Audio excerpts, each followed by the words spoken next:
कही। मां बोली मर जाएंगे। अब मेरी बात सुनिए, अब मरना निश्चित हो गया है, अब मरना तय है महाराज। राम बन जाएगा तो आप मरेंगे, और मैं कहते हूं कल प्रातः काल सूर्योदय तक यदि राम बन नहीं गया तो मैं मरूंगी। अब तो तय है मरना। राम बन जाएगा तो आप मरेंगे, मुझे कलंक लगेगा, नहीं जाएगा तो मैं मरूंगी, आपको कलंक लगेगा। प्रभु यदि मुझे कलंक लग गया तो मैं घर के भीतर रहूंगी, मैं रह सकती हूं। आपको कलंक लग गया तो आपको तो समाज में रहना है। कलंकी मुख लेकर समाज में कैसे जीवित रहेंगे आप? महाराज समझ गए कि कैकेयी यही चाहती है कि अब मैं न रहूं। पूरी रात कोप भवन में पड़े रहें।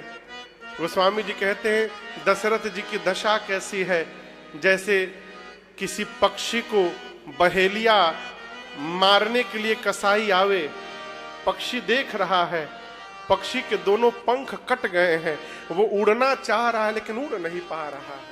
उसी दशा में चक्रवर्ती जी हैं। पूरी रात केवल यही कहते रहे, हे सूर्य नारायण कल आइएगा मत आप। यदि कल आप आ गए ना तो आपके आने के साथ ही इस सूर्य वंश का सूर्य चला जाएगा। आप प्रभु कल आइएगा मत प्रातः काल। अगला दिन हुआ, बहुत देर तक जब महाराज महल से बाहर नहीं निकले तो सुमंत जी गए, कोप भवन में गए। कैकेयी मियां से पूछे क्या हुआ महाराज को? महाराज मूर्छित पड़े हुए थे धरती पर बेहोश होकर के। कैकेयी मियां बोली मैं कुछ नहीं जानती हूं, पूरी रात राम राम राम राम बोले हैं, राम को बुलाकर ले आइए। सुमंत जी गए, राम जी को लेकर के आए। राम जी पहली बार दुख देखे थे जीवन में। गोस्वामी जी कहते हैं भैया आज के पहले राम जी ने दुख शब्द सुना ही नहीं था कभी, पहली बार देखा। राम जी बोले मोहि कहू मां तू तात दुख कारण। मां पिताजी के दुख का कारण बताओ। कैकेयी मियां ने सब बात बता दी, कुछ छिपाया नहीं, सब बताया कैसे मैंने मांगा, क्या मांगा। और सुनकर महाराज की दशा हुई।